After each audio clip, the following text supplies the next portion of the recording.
Welcome back to my channel. My name is Sabrina, and today I will be reviewing my second read, Carl's Doomsday Scenario.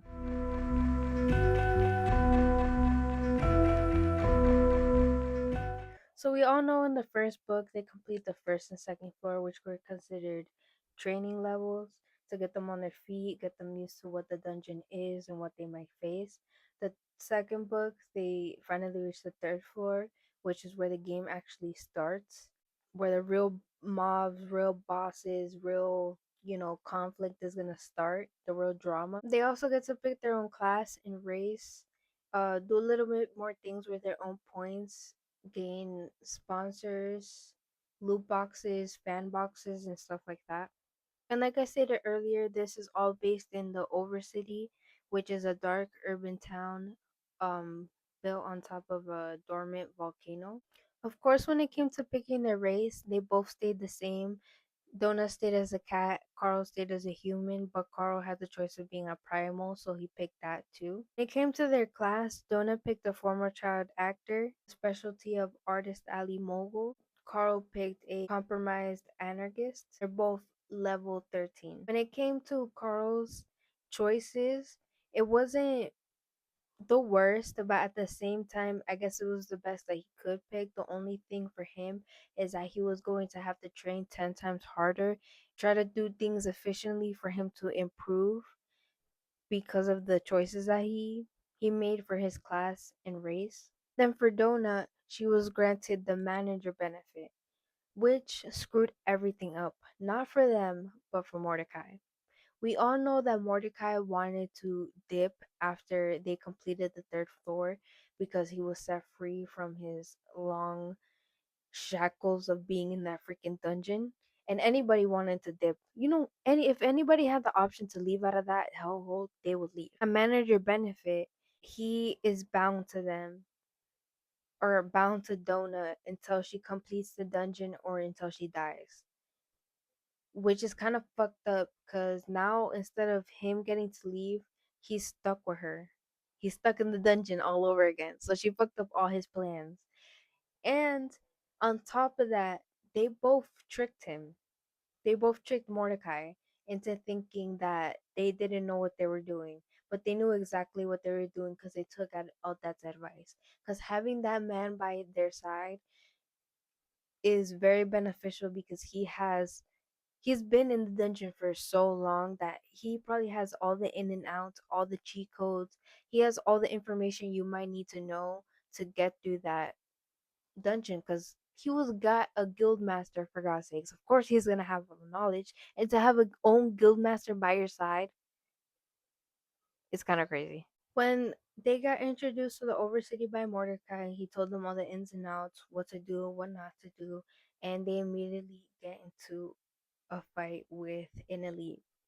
They beat like the elite's like little, well, that was, I don't know if that was the elites or if that was like this a part of the circus, but they beat the lion. They were walking with the elite. Carl promised her that they will meet up in the same spot to talk about, because I guess she wanted a blood sacrifice in order to create her own little army, and she tried to use Carl for that, but that failed.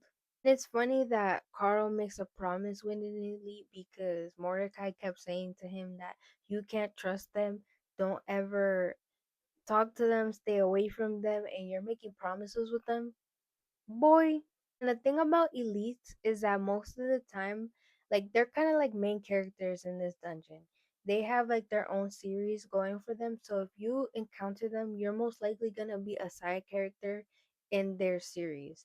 And side character versus main character, side character is most likely gonna get killed off. So you already know what that means. Later that day, Mordecai is like coming at their ass because it's like, why would you do that? You don't have got time for this. Head straight to I forgot where they needed to go because I didn't write it down. But they needed to go straight somewhere. Like fuck that little meet and greet you gotta go to. Go to this place where you need to go, right? Like the first plan that Mordecai told them to do in the first place. The elite was stalking them, and she saw them basically not gonna meet up with her, and she knew that they lied. So she like bonked. I don't know what she did. I'm gonna say that she bonked them in the head, but she hit them with her water lily spell, and she brought them into her like little, I don't know what the fuck it was, her little fortress thing. Carl woke up first alone, and he was just like panicking that he was alone. And it was kind of a part in the story that you really see Carl not want to be alone, like actually yearn for Dona, for Mongo, for his little family that he created in this dungeon, because he truly lost the things that he already knew before. So having this little tight knit circle that he has, and if he loses it, you could see how that affects him. And it just like, he really says that he doesn't want to be alone in it. That really made me feel a little bit sad, but it really shows you how Carl feels about the people that he has around him. And then the elite comes out and says that Dona and Mongo are fine, and that she wants him to complete her goal. So basically, she wants Carl to go out and fight by himself, kill a host for her to suck their blood and create her own army, because she can't go out and kill the host itself. She needs somebody to kill it for her so then she could cast her spell on it. I guess that's how it works. Because she was saying if she could just kill the person herself, she would just would have done that in the first place. But she needs somebody to kill it for her. She pulls up with Heather the bear, and Heather the bear is like all messed up. She had a bunch of worms hanging out. It was weird. Basically, he had to go one on one with a bear. I thought this was so funny because early in the story, Donut went out of her way to do something to teach Mongo how to like kill something in stealth, and Carl accidentally said, "Oh, you don't put yourself out in danger for your pets." And then he quickly regretted it because he forgot that Donut was a pet before they came into the dungeon. He kind of like repented to himself because he's like, "Oh, I didn't really mean it that way," because I guess he didn't really see Donut as a pet. Drew a little bit of tension in between them because she kind of felt hurt about that because, like I said, she was a pet before, and she even is still a pet now if you would consider her that, even though she's still a crawler. And the only reason I say that's funny that he says that because now he's putting his life in danger to get Donut back. He's nervous, and he's constantly thinking in his mind if she is alright, if Mongo's alright, if he's gonna defeat this, if he's gonna get them back.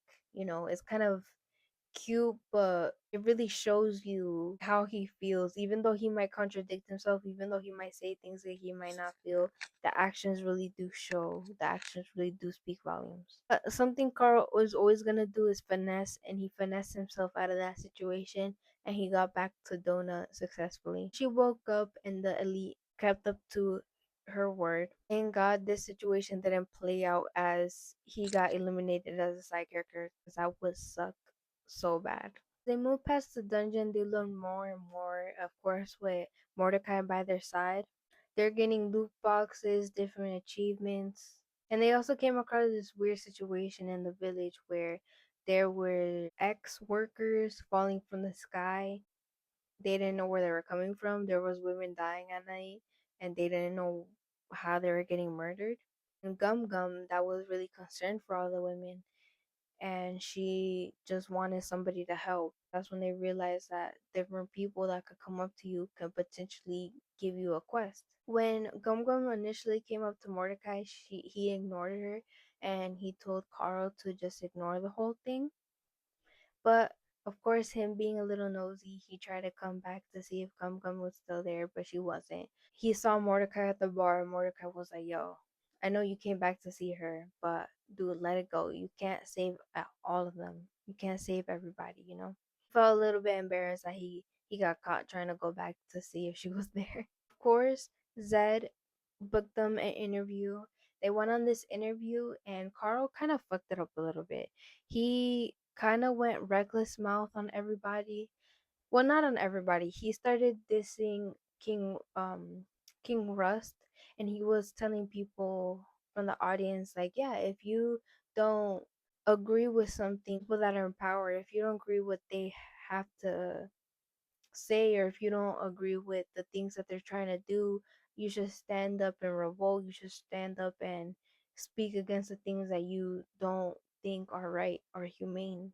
Like speaking out and responding to that person's question. He was also like throwing out some sneak diss and stuff like that. Quickly after that, sent a missile to the trailer that they thought Donna and Carl were in, but actually Manasa was in that trailer because they ended up switching trailers last minute because they needed something to clean themselves with because they were in a really gory uh fight before they went into the interview. So to get the cleaning machine, they switched trailers and they ended up hitting Manasa instead of Carl and Donut, and that ended up changing the whole trajectory of the crawl and political alliances and that whole realm. Then when they're back in the Overcity, they gain a new person to their party, Helka's favor. She wanted them to take in somebody from her group, I guess to like help her boost up in a way. I'll get back to the Overcity. They end up finding out that the murdered Gum Gum was a floating vampire head named Akasu. They trace all the killings to 201st Security Group. It's a cult of elves that worship the Skyfall race. They also target Donna as the Oak Elf Antichrist. Pretty sure it's because Oak anklet that she stole from, not that she stole, but Carl took from that one crawler that they saw on the floor and he gave it to Donut. Carl just goes berserk. He blows the entrance in with Hobgoblin dynamite. Trying to figure out who's behind this all. It was Feathertail, but he has been dead for some time. And they quickly realized it was Miss Quill, the receptionist, but they already killed her. And they learned that she brought her husband back to life into a lynch to start siphoning people's energy. Her goal was to cast a genocide spell to kill all flyless creatures. So anything that didn't have wings, she wanted to eliminate from this world. It stopped her big plans, but ended up opening up a bigger quest than what they thought they were ever gonna. They thought they were just gonna end this quest, but they ended up opening some bigger shit that was way more fatal. Called The Fools Who Broke the Glass.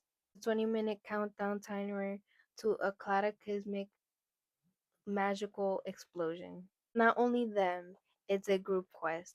So anybody that's 45 square kilometers radius from where the explosion's supposed to be, they're in this quest too. Then quickly uses the beanie baby, like he takes the beanie baby thing that he got from Mrs. Quill's desk and took out the Beanie Baby from inside like this box that it was in, and he put the gem inside the box. And that gem was supposed to cause the cataclysmic magical explosion in his box, and he keeps it from detonating and killing everybody. While they were waiting for the countdown to go down, it was kind of sad because they didn't know if they were gonna die or not.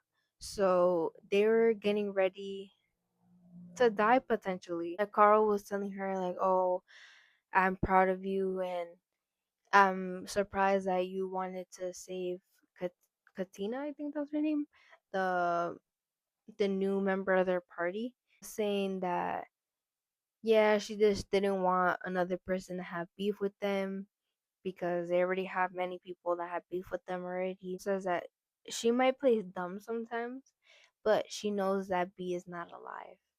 And that kind of puts Carl at ease because throughout the story, he didn't know if Donna knew that she was alive or not because the way that Donna would talk, she would be like, "Oh, when I'm back with B, or when I get out of here, when I'm back with B," thought that she was still alive. and he just didn't know when he should have that conversation with her to break it down to her that she might not be alive, that everything that they once knew might be gone. Kind of put him at ease that she already knows that that's already that potentially might be the case. Cuz I say potentially because yeah, they say that they're all gone, but I feel like there might be a twist that they might still be there. You never know. I also feel like this point of the story really shows how far Donna and Carl has came. Like they have came such a long way and they have grown such a bond.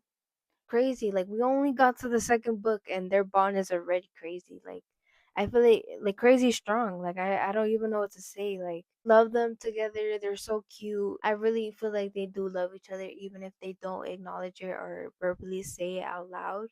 I feel like they both need each other and like each other around and they're really more alike than they know. But Carl's trick worked and it saved everybody from the city dying a horrific death from this explosion. However, it did trigger a bunch of little magical bursts that would attack them magically. Every time a burst would hit, it would strip them from a magical gear or magical power that they might have. So all of them, Donut, Carl, and everybody was a part of this quest, started running with them. They started hauling ass. And they didn't know what else they could do. They thought if they don't get out of here, it's gonna be done for them. So they jetted to floor, the fourth floor stairway, made it safely to the fourth floor green room, go on to an interview. And during the debriefing, Odette explains to them how the Boring Corporation uses a veto to deny Donna and Carl Celestial Box that they earned for the mission or the quest that they completed just prior. Despite them not getting the Celestial Box, they did earn a lot of experience and points from the quest that they just completed, so they are officially on the top 10 list for the crawlers. But that comes with a slight caveat as well because now, them being on that list, they allow a bounty to be on their head. So depending on the where you are in the list, you could have a $10,000 bounty up to $1,000,000 bounty on your head. So if crawlers kill you, they get that amount of money. Alright, so my light just died, and I'm just gonna finish the video this way because it's gonna take some time to charge. But Odette warns Carl that Helga does not like him and wants to eliminate him and gain Donna on her side so she could have Mordecai as well, because everybody knows that having Mordecai on their side is a great advantage due to his knowledge and how long he has been in the dungeon. That also says to be wary of their new team member because even though she might not want to kill them or do anything with ill intent, she might have to do things against her will because she has to follow Helka's orders. To be careful with her because she might have something to do with the downfall of Carl. She said this to Carl privately. She didn't say this in front of Donna, but she let Carl know that someone might be out for him. And especially with these bounties out on their head, there's definitely going to be people out to kill them.